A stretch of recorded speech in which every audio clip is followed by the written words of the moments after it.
దమ్ముగా చెప్పాలి. ఎవరు ఆస్తులు కాదు. మాస్టర్లు ఏం చెప్తారు? ప్రభుత్వాన్ని చేరదీస్తారు. అయ్యా జీతాల కోసం మీరు నిరసన తెలియజేస్తున్నారు. మీరు మా మాస్టర్ వస్తే తిడతాడు, మా మాస్టర్ వస్తే మానేయమంటాడు, పక్క ఎంపీటీ ఇస్తే మానేస్తామని కాదు. మనం ఏం చెప్తున్నాం? ఏ రాజకీయ పార్టీ అయినా సరే నిరసన తెలుపుతున్నాం. నిరసన తెలిపే హక్కు ప్రజాస్వామ్యంలో అందరికీ ఉంది. అర్థం చేసుకోండి. అందుకనే రేపు ఫిబ్రవరి 1 తారీఖు నుంచి నిరసన కార్యక్రమం చేయాలి. నలుగురుంటే నలుగురు, ఇద్దరుంటే ఇద్దరు, ఒక్కరుంటే ఒక్కరైనా సరే మీ పక్కన ఉన్న పాఠశాలకు కూడా పెట్టండి.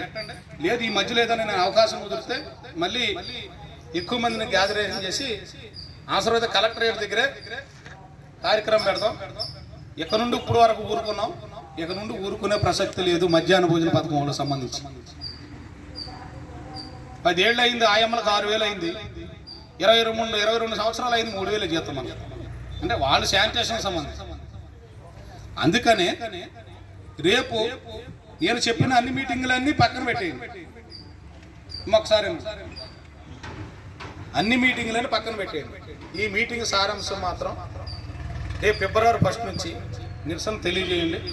లేదు 2వ శనివారం వచ్చింది అనుకుంటే నేను ఫోన్ చేస్తా.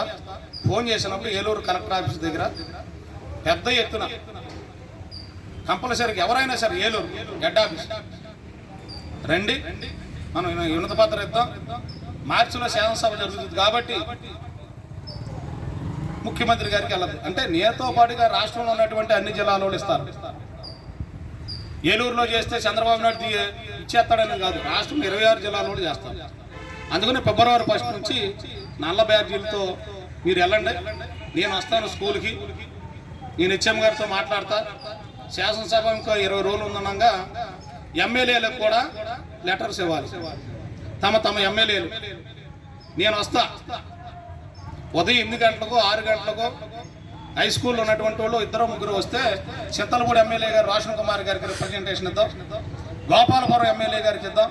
ఎవరైతే ఉన్నారో మన సంఘాలకు సంబంధించి సిరి బాలరాజు పోలవరం సంబంధించి 8ంటికైనా ఆటో కట్టించుకుని ఆయన వెళ్ళి అయ్యా మేము 20 ఏళ్ళ పడి చేస్తున్నాం, జీతం చూస్తే 3,000 అయింది. జీతాలు రేపు పొద్దున శాసనసభలో మీరు మార్చిలో బడ్జెట్ సమావేశాల్లో జీతాలు పెంచే అవకాశం ఉంటుంది కాబట్టి మీరు జీతాలు పెంచండి.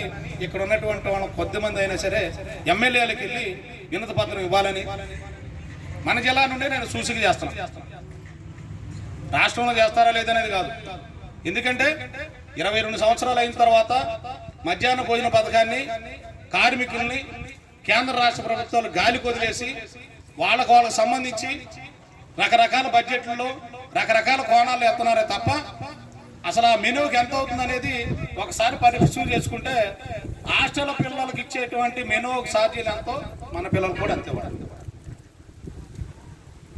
ఇది 3వ డిమాండ్. ఈ డిమాండ్ల మీద రేపు శాసనసభ వెళ్ళేటప్పుడు మీరందరూ ఈ డబ్బులే నాకు నేను ఎప్పుడు అడగట్లా, ఈ డబ్బులతో రండి. ఎవరు ఏం చేయరు, వెళ్దాం ముఖ్యమంత్రి గారికా, లోకేష్ దగ్గరకా, చీఫ్ సెక్రటరీ దగ్గరకా, లేదా ఇంకో మంత్రి దగ్గరకా విజయవాడకి వెళ్ళి మనం నిరసన తెలిసేసి వద్దాం. దీంట్లో రాజకీయ పార్టీలకు అతీతం. నేను వైసీపీ నువ్వు టీడీపీ ఇంకోటి అనేది కాదు.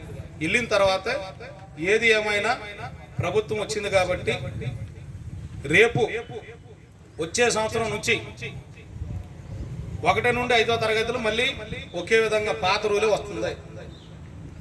6, 7, 8 ఒకటే, 9, 10. 9, 10 మాత్రం జీతాలు ఇవ్వాలని దాంట్లోనే వస్తుంది కాబట్టి మళ్ళీ వచ్చే సంవత్సరం జూన్ మాసంలో మిడ్ డే మీల్ పిల్లలు మారుతారు. ఆ మారే క్రమంలో ఏం జరుగుతుందో అప్పుడు కూడా ఒకసారి మనం మాట్లాడకుండా ఉండదు. కాబట్టి ముఖ్యంగా తక్షణ కర్తవ్యం జీతాల కోసం ఫిబ్రవరి 1 తారీఖు నుండి మన జిల్లాలో ఉన్నటువంటి వాళ్ళందరూ నల్ల బ్యాడ్జీలు ధరించి నిరసన కార్యక్రమం చేయాలి వంటల దగ్గర. అర్థమైందమ్మా? మనకి సిగ్గు విజ్ఞానం లేదు. ఓన్లీ జెండా ఇక్కడ నల్ల రిబ్బన్ తీసుకుని ఇక్కడ పెట్టుకుని జాకెట్ దగ్గర పెట్టుకుని పిన్నిస్తాం. మేషారు చెప్పింది సార్ మాకు జీతాల కోసం మేము నిరసన చేస్తున్నాం. అర్థమైందమ్మా? రెండోది, ఆ మధ్యకాలంలో 2వ శనివారం ఏదైనా వస్తే ఎమ్మెల్యేలకి జీతాలు పెంచాలనేది రిప్రజెంటేషన్. ముందు జీతమే ముఖ్యం మనకి, గ్యాసు గీసు ఇవన్నీ కాదు, జీతమే ముఖ్యం. జీతం కోసమే మాట్లాడదాం. 3వ కార్యక్రమం మీరు ఎవరైతే అనుకున్నామో జిల్లా కలెక్టర్ ఆఫీస్ దగ్గర అందరూ రావాలనేది కోరుతా ఉన్నా.